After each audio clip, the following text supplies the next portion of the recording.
Assalamualaikum. Myself Mohammed Aneeb and I am here to present a presentation that is based on the drug Tabun. These are my group members Hamza, Hibba, Afra and Malaika. Today I am going to tell you about the introduction. Tabun is an extremely toxic organophosphate nerve agent. मैंने यहाँ पे दो word बोले organophosphate and nerve agent. Organophosphate इसे इसलिए कहते हैं, अगर हम इसका केमिकल स्ट्रक्चर देखें तो इसके केमिकल स्ट्रक्चर के सेंटर में एक फॉस्फेट एटम होता है that is strictly attached to carbon, nitrogen and oxygen. और इसे नर्व एजेंट इसलिए कहते हैं क्योंकि ये ह्यूमन नर्वस सिस्टम के ऊपर जाकर डायरेक्टली अटैक करता है. अब इसका रोल क्या होता है कि हमारे ह्यूमन नर्वस सिस्टम में एक एंजाइम होता है दैट इज एसिटाइल कोलिनेस्टेरेज. अब उस एंजाइम का फंक्शन क्या होता है कि वो एसिटाइल कोलिन की ब्रेक डाउन करवाता है. अब जैसे ये केमिकल जाके उस एंजाइम को इनहिबिट करता है ना, तो जो एसिटाइल कोलिन की प्रोडक्शन होती है वो ज़्यादा हो जाती है, जिसके रिजल्ट्स में हमारे मसल्स और ग्लैंड्स ओवर स्टिमुलेट कर जाते हैं और इन रिजल्ट पर्सन को कन्वर्जन्स हो सकती हैं, पैरालिसिस हो सकता है और समटाइम्स पर्सन की डेथ भी हो सकती है. इसी तरह ये केमिकल इतना ज़्यादा टॉक्सिक है कि इसे WMD weapon of mass destruction की कैटेगरी में रखा गया. मतलब कि इसे सिर्फ आप मिलिट्री वेपन के लिए यूज़ कर सकते हैं, किसी और पर्पज़ के लिए यूज़ नहीं कर सकते. Next, moving to the history of tabun. Tabun को 1936 में फर्स्टली जर्मन केमिस्ट गर्हर स्क्वाडर ने फर्स्टली डिस्कवर किया था जब वो IG फार्बिन कंपनी के लिए पेस्टिसाइड्स पे वर्क कर रहे थे. तो उन्होंने इसे मिस्टेकनली डिस्कवर कर दिया था और उन्हें भी नहीं था पता कि ये केमिकल कितना ज़्यादा टॉक्सिक है. वर्ल्ड वार 2 के दौरान जर्मनी ने ताबुन का लार्ज स्केल प्रोडक्शन किया और काफ़ी ज़्यादा ताबुन स्टॉकपाइल किया गया, लेकिन इसे कॉम्बैट में यूज़ नहीं किया गया. परहैप्स उन्हें एलाइड रिटेलिएशन का खौफ था, मे बी इसलिए. वर्ल्ड वार 2 के दौरान जर्मनी ने स्टॉकपाइल को सीज कर दिया और इसे एक कोड नेम दिया दैट इज ट्रिलियम 83. और इसके रिजल्ट्स में नए पोर्टेंट नर्व एजेंट जैसे सरीन और सुमान डिस्कवर हुए. लेकिन आज के दौर में ताबुन का यूज इतना ज़्यादा नहीं है क्योंकि सरीन और सुमान ज़्यादा पावरफुल है, लेकिन ताबुन की आज भी historical significance as a first synthesize nerve agent है. और नेक्स्ट हमारे पास आ जाती है इसकी क्लासिफिकेशन. क्लासिफिकेशन में हमारे पास सबसे पहले आती है chemical classification, toxicological classification and military classification. Chemical classification में यही है कि ये ऑर्गेनोफॉस्फेट ग्रुप है. और टॉक्सिकोलॉजिकल क्लासिफिकेशन में ये है कि जो हमारे एंजाइम होता है नर्वस सिस्टम में एसिटाइल कोलिनेस्टेरेज, ये उसको इनहिबिट करता है और हमारे muscles and glands over stimulate कर जाते हैं. And the last but not the least, military classification. Military classification में ये आता है कि ये शेड्यूल 1 सब्सटेंस है. शेड्यूल 1 सब्सटेंस का मतलब है कि इसे सिर्फ हम मिलिट्री पर्पस के लिए यूज कर सकते हैं, किसी और पर्पस के लिए यूज नहीं कर सकते. Next we have the properties of tabun. ये इसका chemical formula C5H11N2O2N P phosphorus. Molar mass इसका ये हमारे पास आ जाता है. अपीयरेंस इसकी कलरलेस टू ब्राउन लिक्विड है एंड डेंसिटी आ जाती है, मेल्टिंग पॉइंट आ जाती है एंड बॉइलिंग पॉइंट आ जाती है. That's all from my side. Assalamualaikum. My name is Hamza and I am here to discuss about the mechanism of action of carbon drug. First of all, we have two things. This is presynaptic neuron and this is postsynaptic neuron and this is synaptic left. अब हमारे पास postsynaptic neuron से acetylcholine निकलता है और acetylcholine esterase enzyme उस पर react करता है. जो एसिटाइलकोलिन एस्टरेज एंजाइम है वो हमारे पास सिनैप्टिक लेफ्ट में प्रेजेंट होता है. जब इस पर रिएक्ट करता है तो ये ब्रेक हो जाता है एसिटेट में एंड कोलिन में और ये इसका नॉर्मल एक्शन होता है और ये पोस्टसिनेप्टिक न्यूरॉन के रिसेप्टर्स पे जाके बाइंड हो जाता है. अब होता क्या है कि तरफ जब ताबुन नर्व एजेंट है जब ये आता है तो ये आके एसिटाइलकोलिन एस्टरेज एंजाइम पे रिएक्ट करता है और उसके साथ एक फॉस्फोराइलेटेड कॉम्प्लेक्स बना लेता है. इसके पास फॉस्फोरस ग्रुप होता है और इसके पास जो है हमारे पास सेरीन हाइड्रोक्सिल ग्रुप होता है. जब ये आपस में रिएक्ट करते हैं, जब फॉस्फोरस उसके साथ जाके रिएक्ट करता है तो ये एक फॉस्फोराइलेटेड ग्रुप बनाता है और जब इनमें फर्दर इंटरमॉलिक्यूलर बॉन्डिंग होती है तो जब इसका अल्काइल ग्रुप होता है वो भी रिमूव हो जाता है और ये एक इरिवर्सिबल बॉन्ड बन जाता है जो हमारे पास एंटीडोट से भी रिमूव नहीं होता. फिर जब ये बढ़ जाता है तो इसकी जो एंजाइमेटिक एक्टिविटी है वो ड्रॉप हो जाती है. फिर जब वो इस पर रिएक्ट करता है एसिटाइलकोलिन पे, लेकिन वो उसको ब्रेक नहीं कर पाता. इसकी वजह से ओवर एक्यूमुलेशन हो जाती है और जब वो जाता है रिसेप्टर के पास तो ओवर स्टिमुलेशन हो जाती है कोलिनर्जिक रिसेप्टर की. और कोलिनर्जिक रिसेप्टर में आगे हमारे पास दो टाइप्स आ जाते हैं, मस्कुलिनिक receptors and nicotinic receptors. मस्कुलिनिक receptors हमारे पास मसल्स में होते हैं, हमारे ब्रेन में होते हैं और जो निकोटिनिक रिसेप्टर है वो हमारे पास जो है हमारे न्यूरॉन्स में होते हैं. उसमें हमारे पास इसकी वजह से हमारे पास ओवर स्टिमुलेशन हो जाती है और स्लाइवा ज़्यादा बनता है, मसल हमारे ट्विचिंग स्टार्ट हो जाती है और काफ़ी सारे हमारे पास मसले आते हैं. Next, we will discuss about the toxicity of ताबुन. As we know कि ताबुन एक ज़्यादा ही टॉक्सिक नर्व एजेंट है जो नर्वस सिस्टम को डायरेक्टली इफेक्ट करता है. तो अब हम देखेंगे कि कौन कौन से मेन रूट से ये बॉडी में डायरेक्ट एंटर हो जाता है. तो फर्स्ट वन है हमारे पास इनहेलेशनल रूट, सबसे ज्यादा डेंजरस और रैपिड इफेक्ट वाला रूट है. सेकंड वन है हमारे पास डर्मल कॉन्टेक्ट, ये स्किन के थ्रू भी एब्जॉर्ब हो सकता है और ये काफी फेटल हो सकता है. थर्ड वन है हमारे पास इंजेक्शन. अगर कंटेमिनेटेड फूड या वाटर कंज्यूम कर लिया जाए। आई एक्सपोजर है, उसमें इमीडिएट इरिटेशन और सिस्टेमिक सिम्टम्स हो सकते हैं। अब हम इसके देखेंगे लीथल डोज। सिर्फ 0.01 टू 0.03 mg पर kg की इनहेलेशन से ही डेथ कॉज हो सकती है। तो सोचिए कितनी ज्यादा डेंजरस ड्रग है। नेक्स्ट हमारे पास है सिम्टम्स। सिम्टम्स एक्सपोजर का डोज या रूट पे डिपेंड करते हैं और ये सेकेंड या मिनट्स में शुरू हो जाते हैं। तो हम सबसे पहले इसके शॉर्ट टर्म सिम्टम्स को देखेंगे। इसमें आ जाते हैं हमारे पास dizziness, headache, nausea, vomiting, salivation, respiratory issues वगैरह।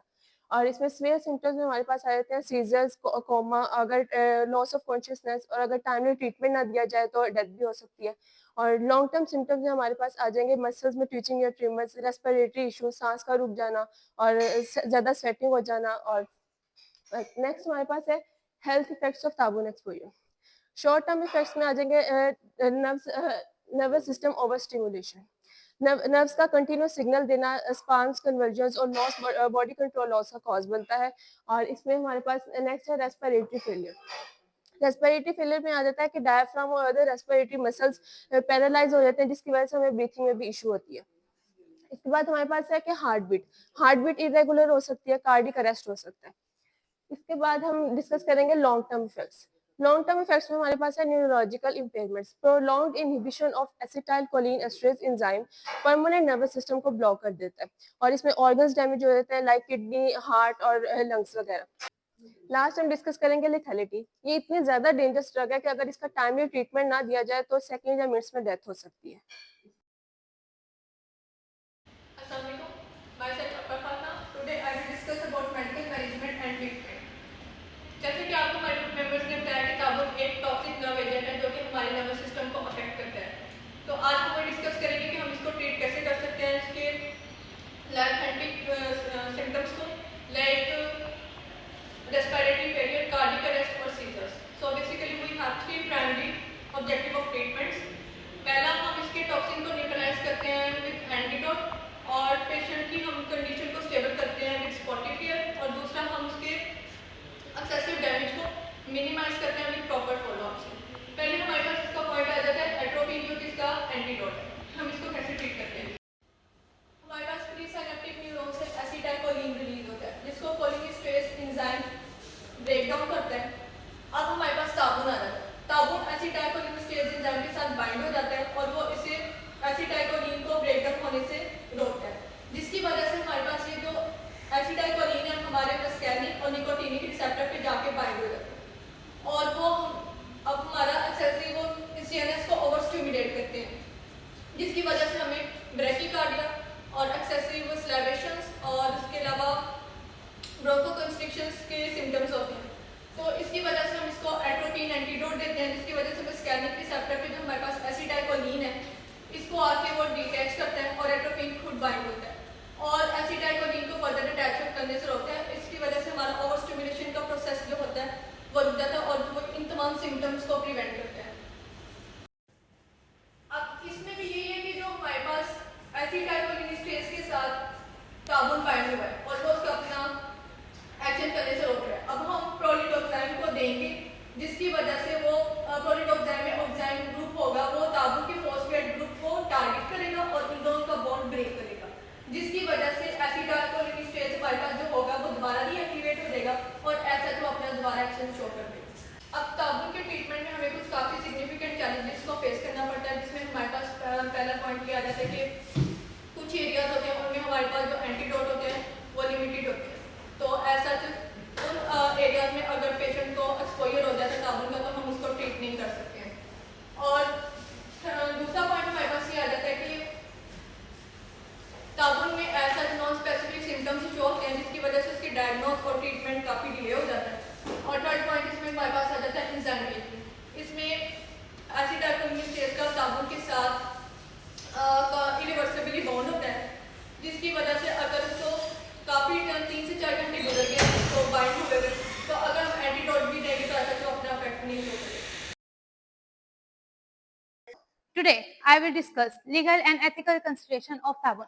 जैसा कि मेरे ग्रुप मेंबर्स ने आपको बताया, ताबून एक बहुत ज्यादा डेंजरस केमिकल है। यह ह्यूमन को किल और पैरालाइज करती है।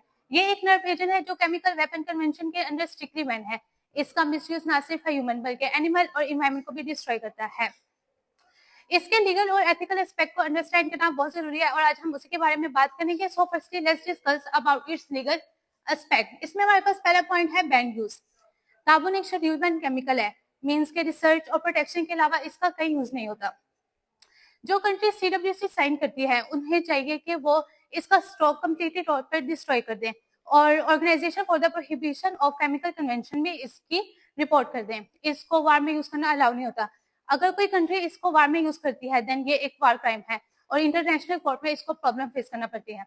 देन इसका सेकंड पॉइंट है ट्रांसपोर्ट। साबुन को ट्रांसपोर्ट करना भी इजी नहीं है। Professional trainers like military Escorts stick safety rule के अंदर इसकी ट्रांसपोर्टेशन करती है और कंपनीज को ये अलाउ नहीं होता वो कमर्शियली इसको ट्रांसपोर्ट करें अनलेस कि वो नॉन लीगल या न्यूट्रलाइज ना हो जाए। इसका नेक्स्ट पॉइंट है डिस्पोजल। साबुन की इंटरेस्टिंग बात यह है कि इसको डिस्ट्रॉय करना भी इजी नहीं है। इसका जो कॉन्टामिनेटेड मटेरियल होता है वो इसका डेंजरस वेस्ट होता है। इसको हाई टेम्परेचर के अंदर डिस्ट्रॉय किया जाता है और साथ ही इस बात को मॉनिटर किया जा रहा होता है कि कोई टॉक्सिक एमिशन एनवायरनमेंट में एंटर ना हो रहा हो।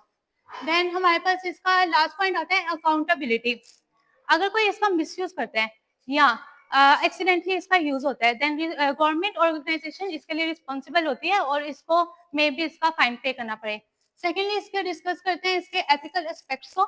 इसमें पहला हमारे पास पॉइंट है हार्म टू ह्यूमन। ये एक ऐसा केमिकल है जिससे कोई भी सेफ नहीं रह सकता, चाहे वो सिविलियन हो या फिर सोल्जर।